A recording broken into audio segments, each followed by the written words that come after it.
오늘은 교회력에 따라서 종려주일로 지키는 주일입니다. 종려주일은 예수님께서 고난을 받기 위해 예루살렘에 입성하신 것을 기념하는 주일입니다. 예수님께서 나귀를 타고 예루살렘에 입성하실 때 군중들이 예수님을 메시아로 생각하여서 종려나무 가지를 꺾어 흔들며 호산나 다윗의 자손이여 라고 외쳤습니다. 그래서 이 날을 종려주일이라고 부릅니다. 예수님께서는 예루살렘에 입성하신 후에 한 주간 동안 자신의 십자가의 죽음을 준비하시고 유대인들에게 붙잡혀 고난을 당하셨습니다. 그래서 종려주일이 지난 월요일부터 부활주일 전날까지 한 주간을 고난주간이라고 부릅니다.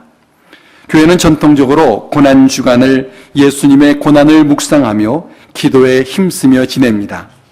그래서 저희 교회에서도 고난주간 한 주간 동안에 특별 새벽 기도회를 하고 있습니다.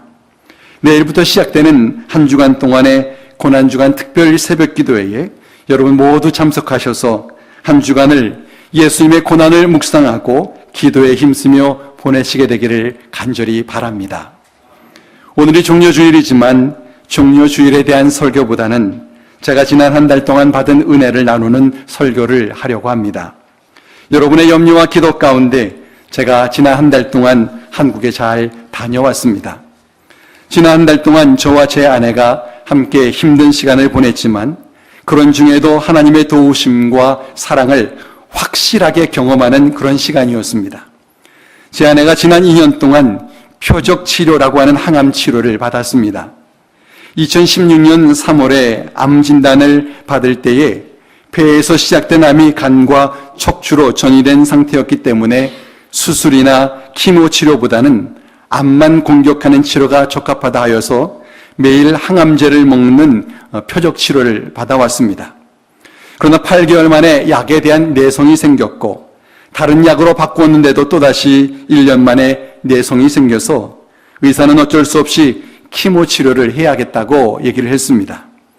그러나 저와 제 아내가 지난 2년 동안의 항암 치료로 이미 체력이 너무 많이 떨어져 있는 상태라 키모 치료를 잘 감당해내기가 어려울 것이라는 생각이 들었습니다. 지금까지 해오던 항암 치료에 한계가 있다는 생각이 들어 다른 치료를 생각해 보게 되었습니다.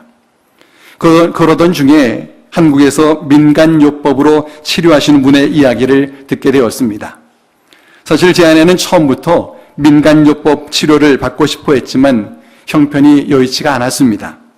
그래서 조금 무리가 되더라도 민간요법으로 치료하는 것에 용기를 내어서 한국으로 나갔습니다. 제 아내가 13시간 동안 비행기를 타는 것을 감당할 수 있을지 염려했지만 하나님의 은혜로 무사히 한국에 잘 도착할 수 있었습니다. 저희가 찾아간 분은 경기도 평택에 계신 분인데 민간요법으로 30여 년간 암을 치료해 오신 분입니다. 이분은 신실한 크리스찬으로서 의술을 통해서 복음을 전하고자 애를 쓰시는 분이셨습니다. 누구든 치료받기 위해서는 주일에 함께 먼저 예배를 드려야 했고 치료를 해도 치료비를 받지를 않으셨습니다. 이분을 만나 뵈었을 때에 신뢰가 갔고 사심 없이 하나님의 영광을 드러내기 원하시는 분인 것을 잘 알 수 있었습니다. 그래서 이분의 치료 방법을 따라서 지금까지 사용하던 항암제와 모든 진통제를 중단했습니다. 그러나 제 아내가 체력이 너무 떨어진 상태에서 진통제 없이 견디는 것이 너무나 힘들었습니다. 그런데다가 극단적인 채식을 해야 했기 때문에 식사 또한 어려웠습니다. 그래서 일주일 동안 식사를 못하고 통증과 불면과 설사와 탈수 현상으로 고생을 하다가 더 이상 버티기가 어려워서 응급실에 입원을 했습니다. 민간요법 치료가 좋은 것은 알겠지만 그것도 체력이 받쳐져야 감당할 수 있겠다라는 생각이 들었고 체력이 이미 떨어져 있는 제 아내에게는 적합하지 않겠다는 생각이 들어서 일주일 만에 치료를 중단했습니다. 치료를 포기하고 미국으로 돌아오고 싶었지만 제 아내가 기력을 회복하지 않고서는 비행기를 탈 수가 없어서 처가로 가서 기력 회복을 위해 노력했습니다. 그러나 한번 떨어진 기력이 쉽게 회복이 되지가 않았습니다. 그러던 중에 저희 교회 성도님의 소개로 한국에 계신 치유의 은사가 있는 목사님을 만나 기도를 받았습니다. 그 목사님은 다음날 미국으로 출국을 하셔서 더 이상 만나지를 못했지만 저희에게는 큰 힘이 되었습니다. 그리고 제 아내를 치료할 다른 대안을 찾는 가운데 한국에서 개발된 생약 성분의 항암 주사인 SB 주사에 대하여 들은 바가 있어서 그것에 대해서 알아보게 되었습니다. 그 주사는 부작용이 적고 이미 많은 환자를 치료한 통계가 있어서 그 주사를 취급하는 병원들에 연락해서 알아보았습니다. 그런데 알아보니 그 주사약이 한국 식약청의 제허가를 받지 못해서 제조권과 판권이 지난해 11월에 독일에 팔렸고 한국에서는 더 이상 그 주사약을 구할 수가 없었습니다. 그래서 혹시나 도움을 얻을 수 있을까 해서 처음 그 주사를 소개해 주신 미국 텍사스의 MD 앤더슨 암센터의 석좌 교수이신 김의신 박사님을 수소문하였는데 제가 전에 심호하던 교회의 목사님과 절친한 사이여서 그 목사님께 부탁을 드렸습니다. 마침 김의신 박사님이 미국 여행 중이셨는데 연락이 닿았습니다. 전에 섬기던 교회 목사님께서 꼭 SB 주사를 맞을 수 있도록 간곡하게 부탁해 주셔서 김의신 박사님이 SB 주사를 공급하던 회사의 사장님에게 연락을 해서 제게 약을 좀 구해주라고 부탁을 하셨습니다.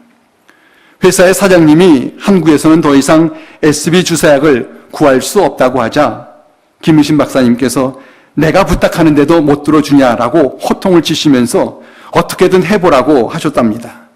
그래서 이분이 제게 전화를 해서 도대체 당신과 김의신 박사님이 무슨 관계이길래 김의신 박사님이 그렇게까지 하냐라면서 제게 물었습니다. 그리고는 제게 아내를 데리고 어느 커피숍으로 나오라고 했습니다. 커피숍에서 보자고 하는 것이 좀 이상하기는 했지만 일단 나갔습니다. 그랬더니 이 사장님이 하는 말이 약을 구하는 것도 어렵지만 그 약으로 치료해 줄 병원을 찾는 것이 더 어렵다고 했습니다. 한국에서는 이미 허가받은 SB 주사약 외에는 더 이상 쓸 수 없기 때문입니다. 그러면서 이제 곧 의사 한 분이 이곳에 올 텐데 그분을 붙잡고 늘어지라고 했습니다. 이 의사는 오스트리아 빈에 있는 병원에서 통합의학으로 치료하는 한국 의사인데 이분이 그 병원에서 SB 주사를 사용하고 있고 이분이 마침 한국에 나와 있는데 이분은 만나고자 해도 몇 년 예약을 해야 만나기 참 어려운 그런 세계적으로 유명한 의사라고 했습니다. 통합의학이란 환자 치료를 현대의학으로 하는 것을 기본으로 하지만 한방과 같은 보완요법이나 대체요법 중에서 효과와 안전성이 입증된 치료들을 선택해서 치료의 효과를 극대화하고 부작용을 최소화하는 그런 치료입니다. 이제 오실 그분이 도와주시면 SB 주사를 맞는 것뿐만 아니라 다른 치료도 길이 있을 것이라고 했습니다. 마침 이분이 커피숍 앞에 있는 식당에서 의사들 모임을 갖고 있는데 잠깐 나오라고 했다고 했습니다.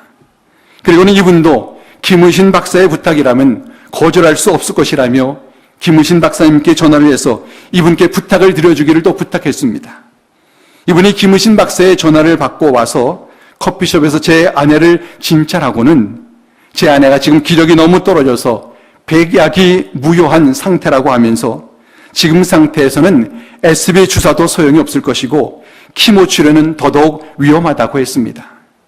지금으로서는 음식을 먹고 소화시켜서 기력을 회복하는 것이 급선무라하시면서 고가품의 생약들을 무상으로 제공해 주셨습니다. 그리고 자신은 이틀 후에 오스트리아로 돌아갔다가 4월 말에 한국에 다시 오니 그때까지 제 아내를 치료할 다른 의사를 소개시켜 주겠다고 하셨습니다. 그래서 제 아내는 지금 처가에 머물면서 그 다음 날부터 의사를 만나 치료를 받고 있습니다. 지금 기력을 회복하는 데에 집중을 하고 있지만 기력을 회복하면 의사들이 서로 의논을 해서 그 상황에 맞는 또 다른 치료를 하게 될 것입니다.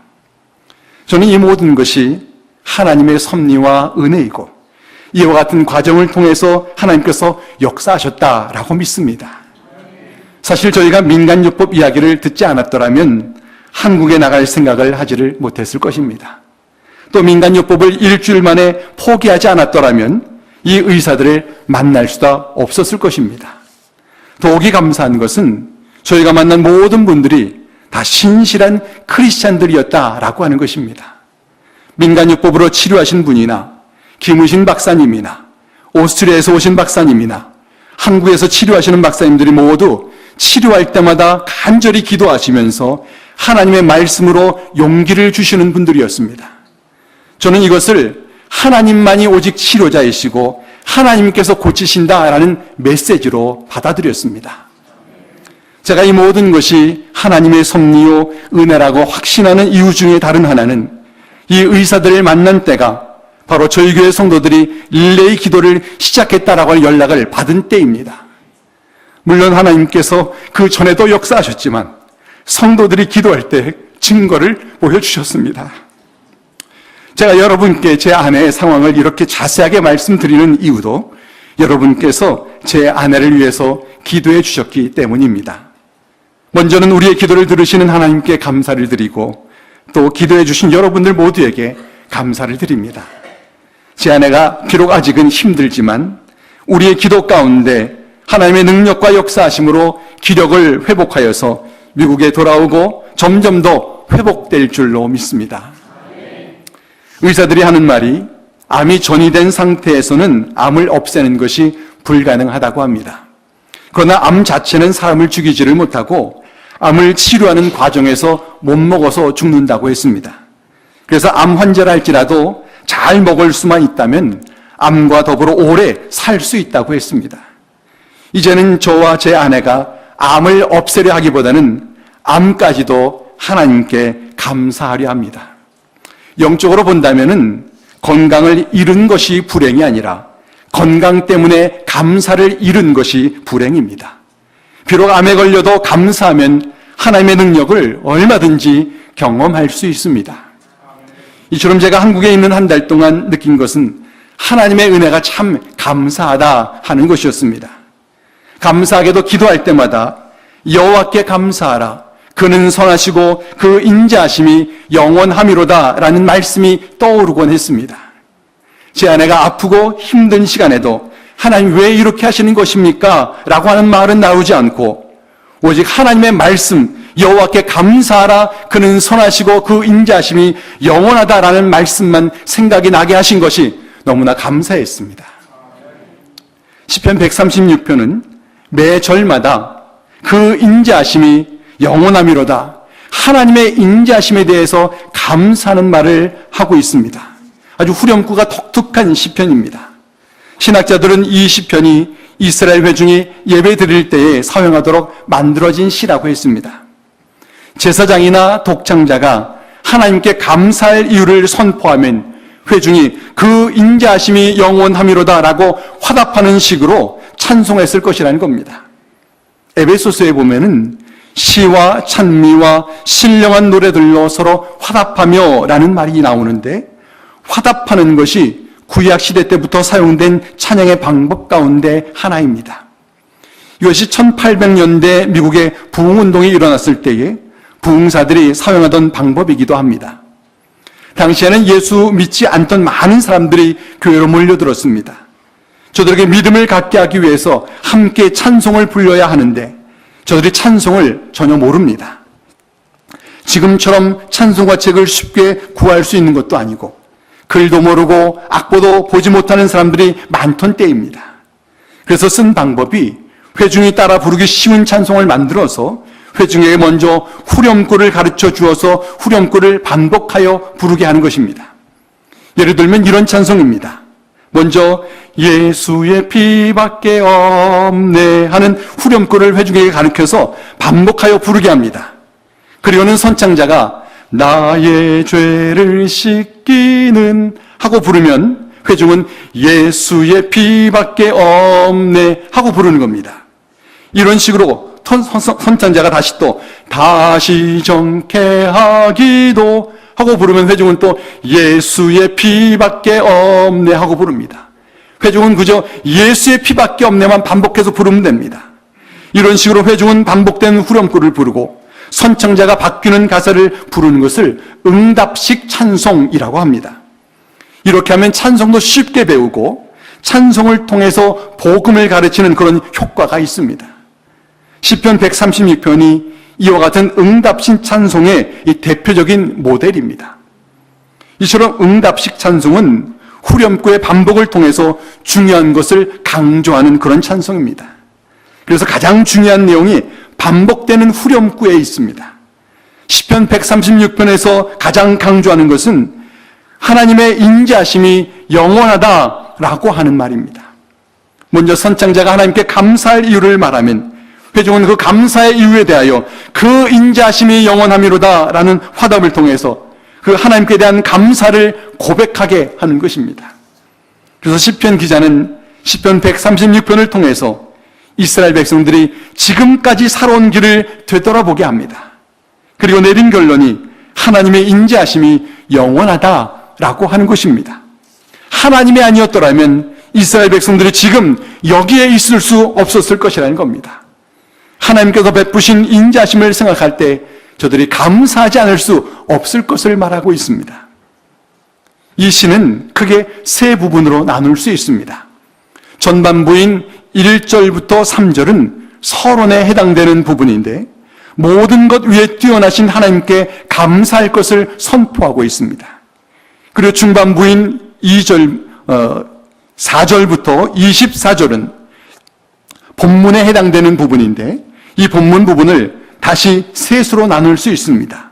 4절부터 9절은 우주 만물을 창조하시고 섭리하시는 하나님을 찬송하고 있고 10절부터 15절은 이스라엘을 애굽과 홍해에서 구원하신 하나님을 찬양하고 있습니다.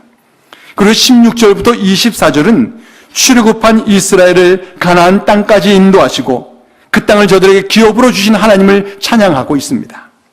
그리고 마지막 후반부인 25절과 25절에서는 결론에 해당되는 부분인데 모든 생명을 보존하시는 하나님을 찬양하는 것을 선포하고 있습니다. 결국 시인은 이 시를 통해서 하나님께서는 우리를 한순간도 내버려 두지 않으시고 살피시고 보호하시고 인도하신다는 것을 고백하며 그 하나님께 감사하며 찬양하고 있는 것입니다. 그래서 우리가 시편 136편을 묵상할 때 지금까지 지내온 것이 하나님의 은혜인 것을 고백하게 되고 지금 내가 여기 있는 것도 하나님의 은혜라고 고백하게 되고 장래에도 하나님의 은혜 가운데 살 것을 고백하게 됩니다. 그래서 시편 136편을 오늘날 우리가 부르는 찬송으로 바꾼다면 이와 같이 부를 수가 있습니다. 여러분이 잘 아시는 찬송 가운데 하나입니다.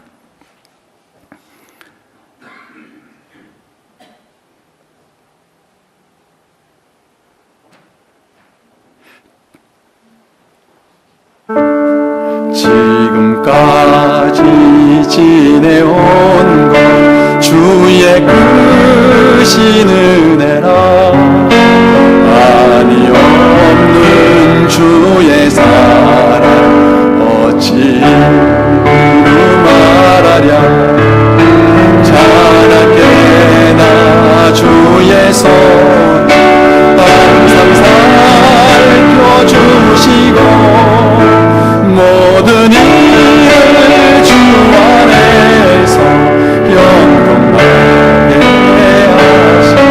한번 2절을 함께 같이 불러보겠습니다. 영원하나 새주마 사랑네 늘 드시는 주의 족하나 사랑없는 어미에나 험한 산길에 맬 때 주의 손을 굳게 잡고 찬송하며 살리라. 사실 시편 136편에서 이렇게 찬송하고 있지는 않지만 그 내용은 바로 이런 내용입니다. 또 이런 찬송으로도 또 시편 130편을 대신할 수 있습니다. 이런 찬송입니다.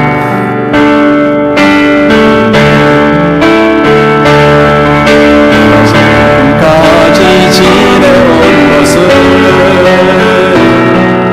주의 은혜라 주의 은혜라 지금까지 지내온 것은 지내온 것은 주의 은혜라 주의 은혜라 지금까지 지내온 것은 주의 은혜라 주의 은혜라 지금까지 지내온 것은 주의 은혜라 주의 은혜라 지금까지 지내온 것은 내가 이 자리에 있는 것은 내가 이 자리에 서 있는 것은 주의 은혜라 주의 은혜라 이 자리에 서 있는 것은 내가 이 자리에 서 있는 것은 내가 이 자리에 서 있는 것은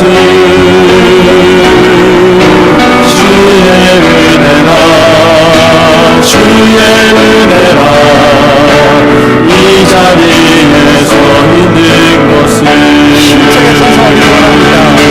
주의 은혜라 주의 은혜라 이 자리에 서 있는 것은 주의 은혜라 주의 은혜라 이 자리에 서 있는 것은 하나님께서 나를 위해 하신 일을 생각한다면 주의 은혜입니다라고 말하지 않을 수가 없습니다. 저는 지난 한 달 동안 이것을 너무나 깊이 깨달았습니다. 시인은 하나님께 조상에게 베푸신 사건들을 감사하면서 그 끝마다 그 인자심이 영원하미로다 그 인자심이 영원하미로다를 수없이 반복하고 있습니다. 여기 인자심이라고 하는 단어가 히브리어로 헤세드라고 하는 단어입니다. 이 단어가 본문에서는 인자심이라고 번역이 되었지만 사실 이 단어는 이 인자심이라는 한 단어만 갖고는 다 설명하기가 어려운 아주 포괄적이고 깊은 의미를 담은 단어입니다. 헤세드는 하나님의 이 본질적인 특성을 나타내는 단어입니다.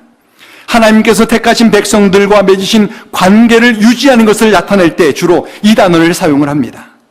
확고부동하고 한결같은 사랑을 뜻하거나 택하신 백성에 대하여 언약을 신실하게 지키시는 것을 말하거나 자기 백성들을 향하신 긍휼하심을 나타낼 때 이 헤세드라고 하는 단어를 사용합니다.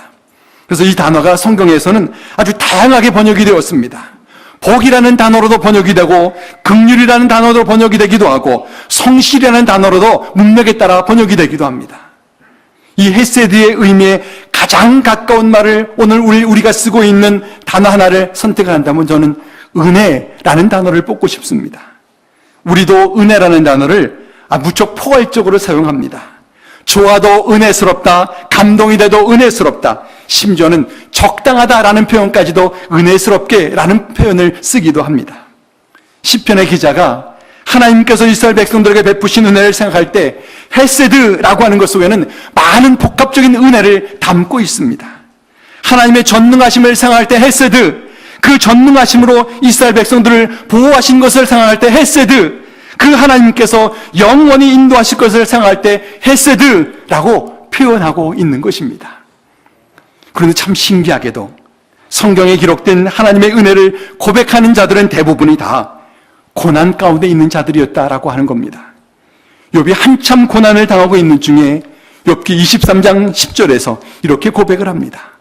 그러나 내가 가는 길을 그가 아시나니 그가 나를 단련하신 후에 내가 순금같이 나오리라. 사도 바울이 고린도전서 15장 10절에서 고백하기를 그러나 내가 나된 것은 하나님의 은혜로 된 것이니 내게 주신 그의 은혜가 헛되지 아니하여 내가 모든 사도보다 더 많이 수고하였으나 내가 한 것이 아니요 오직 나와 함께 하신 하나님의 은혜로라 라고 했습니다. 욥도 그렇고 사도 바울도 그렇고 그러나 라고 시작을 하고 있습니다. 비록 자신이 힘들고 어려운 가운데 있지만 하나님께서 역사하시는 대반전이 있다는 겁니다. 하나님 안에서는 고난이 낙심으로 끝나지 않고 그 속에서 하나님의 은혜를 발견하고 감사하게 된다는 겁니다. 저도 지난 한 달 동안 제일 많이 불렀던 찬송이 날 구원하신 주 감사, 모든 것 주심 감사, 지난 추억 인해 감사, 주 내 곁에 계시네 라고 하는 찬송입니다. 하나님께서는 고난을 통해 우리를 더욱더 하나님께 가까이 하게 하시고, 고난을 통해 더 깊은 감사를 드리게 하시고, 고난을 통해 우리를 영적으로 성장하게 하십니다. 얼마 전에 어느 분이 제 아내를 위로하기 위해서 카톡으로 강성목이라는 분의 돌아보면 혼자인데 라는 시를 보내주셨습니다. 제가 함께 읽어보았는데 이런 시입니다. 돌아보면 혼자인데 기도하니 주님께서 동행하십니다. 돌아보면 가진 것 없는데 기도하니 천국이 나의 것입니다. 돌아보면 나약한데 기도하니 주님의 자녀입니다. 돌아보면 사방이 막혀 있는데 기도하니 하늘 문이 열려 있습니다. 돌아보면 세상이 막막한데 기도하니 영원한 영생과 생명입니다. 돌아보면 내가 한 것 같은데 알고 보니 하나님이 하신 것이었습니다. 저는 이 시를 읽으면서 정말 그렇다라고 생각을 했습니다. 환경을 보면 속상하고 막막할 때가 많습니다. 그런데 하나님을 생각하고 하나님을 바라보면 하나님께서 나를 위해 하시는 일이 정말 너무나 대단합니다. 생각할수록 우리가 붙잡고 의지할 분은 오직 하나님뿐이라는 것을 깨닫게 되고, 고난 가운데 있을 때는 그것을 더욱더 분명하게 확인하게 됩니다. 그렇기 때문에 불행은 병들었거나 가진 것을 잃어버린 것이 아니라 감사를 잃어버리고 하나님의 은혜라고 고백하는 것을 잃어버리는 것이 불행입니다. 그래서 저는 제 아내와 함께 여호와께 감사하라, 그는 선하시며 그 인자하심이 영원함이로다라고 고백할 것을 다짐을 합니다. 우리 모두가 어떤 상황에서도 또 어떤 환경에서도 그렇게 고백하기를 간절히 바랍니다. 우리에게 하나님의 은혜가 없는 때는 절대로 한순간도 없습니다. 단지 감사하지 않기 때문에 은혜를 은혜로 알지 못할 뿐입니다. 인자하심이 영원하신 하나님, 헤세드의 하나님, 그 하나님과 함께하고 그 하나님을 의지하면서 그 하나님께 사랑을 고백하고 베푸신 은혜에 감사하며 살아가는 우리 모두가 되기를 주의 이름으로 간절히 축원합니다. 기도하겠습니다.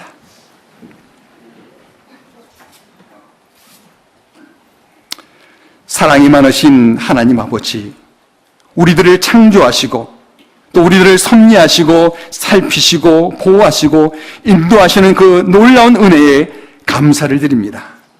우리가 아무 일도 없을 때는 그 놀라운 하나님의 존재를 생각하지도 못하고 하나님을 의지하지도 가까이 하지도 못하지만, 우리에게 어려움을 통해서 오히려 하나님을 가까이 하게 하시고 하나님을 붙잡게 하시니 감사합니다.